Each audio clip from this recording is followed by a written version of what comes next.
Hi guys, and welcome back to another video.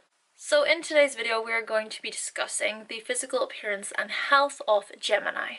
I would like to point out here firstly that if you do have a Gemini Rising, if you have Gemini Sun, Gemini Moon, or a lot of Gemini within your chart, then yes, be sure to watch this video. However, it is predominantly for those who do have a Gemini Rising. Furthermore, I do encourage you to read the description for this video because that might clear up any possible questions that you maybe have in relation to the physical appearance and health of Gemini. I do also want to make it clear here that astrologers can take many different things into consideration when it does come to the physical appearance within astrology. So Gemini of course is ruled by Mercury, and if you do happen to have a Gemini rising, that would mean that Mercury is your chart ruler.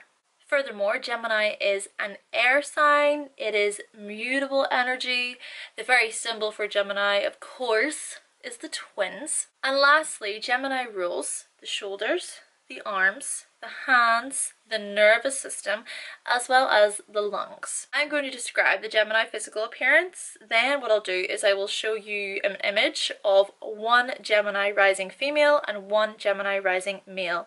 That way you'll be able to see whatever I described, see if it fits the bill, so to speak. A great way to actually spot a Gemini rising is really by keeping an eye on how they move and how they speak. Because usually they will speak pretty fast and they will move when you least expect it. Gemini risings, they usually possess this really fun inner child. They're like these playful and forever young Peter Pans of the zodiac. Along with Sagittarius, don't worry Sagittarius, I know. Plus, their faces can be so expressive, which in turn actually tends to reflect their very mood within that moment. So look out for the expressions on a Gemini rising's face. These people ultimately will just give off a feeling of a lot of energy, even if they are maybe resting. You might just see them shaking their leg or jittering a little bit, even though they're not deliberately meaning to. Plus, you should keep an eye on those hands, on those fingers, because most likely there will be a lot of movement and a lot of action happening within these hands. I have a Gemini midheaven and I tend to talk a lot with my hands.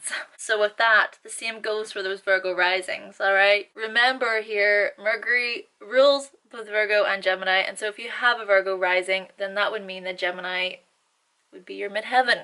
Oh, and one more thing. If you do see that a Gemini is quite preoccupied or somewhat distracted, do not be fooled by this. Do not be fooled, because more likely than not, they will still be observing whatever is going on around them, even if it does seem like they're distracted. When it comes to how they walk, these Gemini individuals might have this tendency to really swing their arms.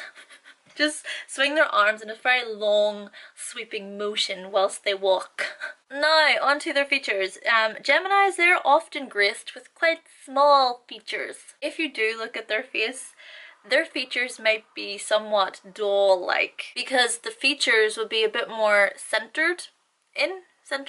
Geminis usually are quite slender in build and of average height or slightly even taller. The body shape can be somewhat thin with a very short trunk, but yet with long limbs. Their look can just give this impression of a fineness and a swiftness with a very seemingly controlled yet laid back style. And sure, yes, they might be slight and small boned, but really the distinguishing feature for them is those eyes. Not necessarily that they have big eyes, but it's because they have very expressive eyes, very bright eyes. Even with their eyes are normally quite light, with long eyelashes.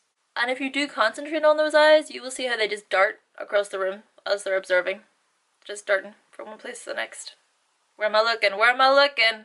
Their eyebrows also, they tend to form quite a perfectly fine arch. Their noses are usually straight and narrow, displaying something of a hook nature. The chin will normally be well proportioned and reserved, whilst their jawline can be quite pointed. A key word really for the Gemini's physical appearance would be wiry. This is because their overall physical character may exude quite a frail look. Even take the very symbol of Gemini, okay? So, of course it's the twins, but it's the Roman numeral for the number 2. So we have these 2 horizontal lines going like this, and then the 2 vertical lines like this. These lines that are vertical, quite long, but then yet very close together. Try to imagine it as if their small features are being placed into this gap. Their head often is long and narrow, and their ears can be a little bit bigger than the norm. Arms also quite long and quite graceful. I did say that they do have a tendency to swing those arms. You gotta do something with them, right? Plus their hands and their fingers can be very slim as well. Then when it comes to their hair is usually textured and can be anywhere from a light to a dark brown in colour. We're going to then look at one Gemini rising female and one Gemini rising male. The Gemini rising female we're going to be discussing is Amy Adams. She has then a Gemini rising, a Leo sun and a Virgo moon. Keeping in mind here, of course, that Mercury rules Virgo as well.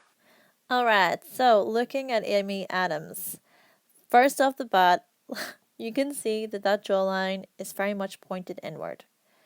The chin, very well proportioned and reserved. Then also, alright, we can see that her ears are actually a little bit larger than the norm. Smaller features.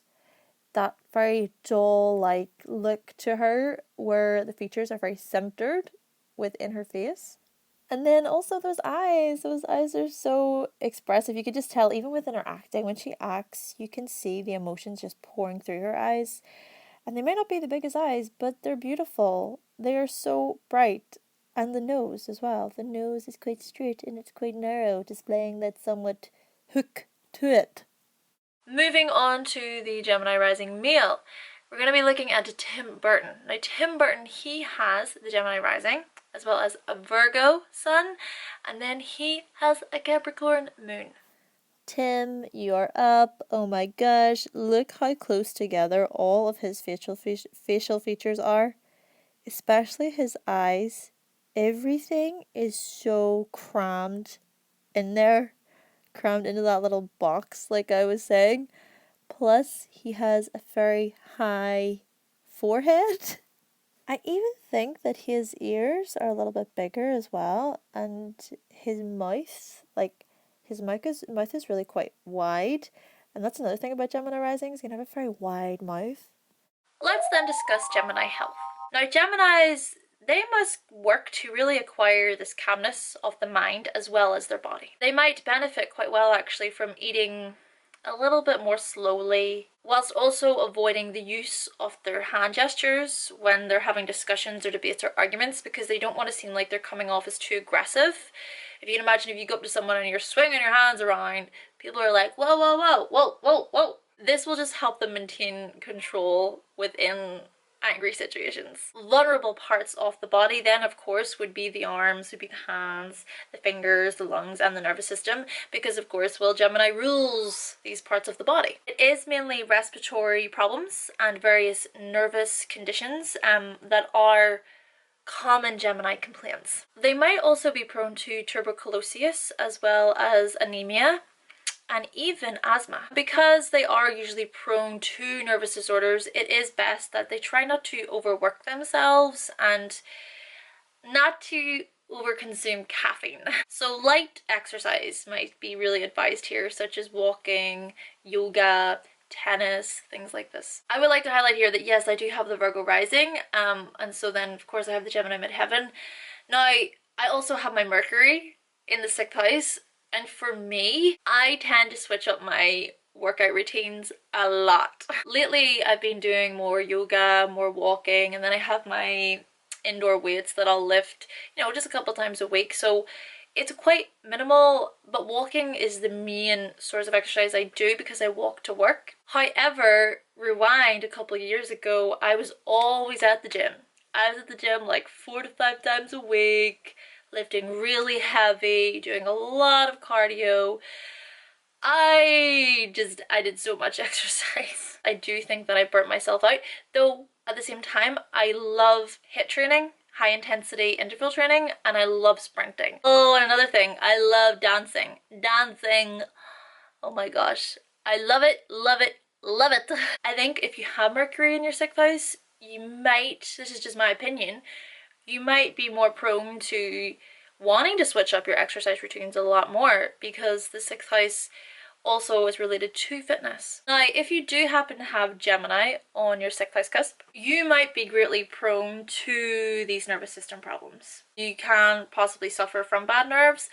Also, you could suffer from shoulder problems, as well as possible blood disorders resulting in skin disorders. Furthermore, if you do happen to have a Gemini rising, then it means that Scorpio is going to be on your 6th house cusp. Now, I use the whole sign system. That's just the system I use. If you don't use that system, it's totally fine. So if you do happen to have Scorpio on your 6th house cusp, you could possibly be highly prone to, well, sexual reproductive gland diseases, such as sexually transmitted diseases. You may also suffer from potential urinary tract problems as well as rectal problems. I did say something very similar to this with having Taurus on the 6th house cusp. Remember, Taurus and Scorpio are opposite signs, so Taurus is more about sensuality and Scorpio is more about sexuality. Lastly, if you do happen to have your Mercury within the 6th house, possible health concerns or problems may be connected to the nerves, to excessive worrying, that is a big one. Plus, there could be a tendency to do too much of things, to not let yourself just rest. You're just doing a lot of activity. These people may actually benefit from things such as meditation, from really paying attention to their breathing. This ultimately can help them reduce any stress that they may have operating within their mind and their body. So Gemini, sure, yes, you might get quite overexcited. You might have a lot of nervousness, whilst you may also overwork yourself a little bit too much, possibly resulting in insomnia, you know, where you're not sleeping enough. But in order to really avoid these things, you should try to practice some daily exercises, like I said, with walking, just something slower. But Geminis, the question really is, do you have time to do so? Or will you choose to make the time to do so for your own good? Okay guys, so that concludes my video on the physical appearance and health of Gemini. Thank you kindly to my current subscribers for, of course, subscribing to my channel. It's good to have you learning here with us.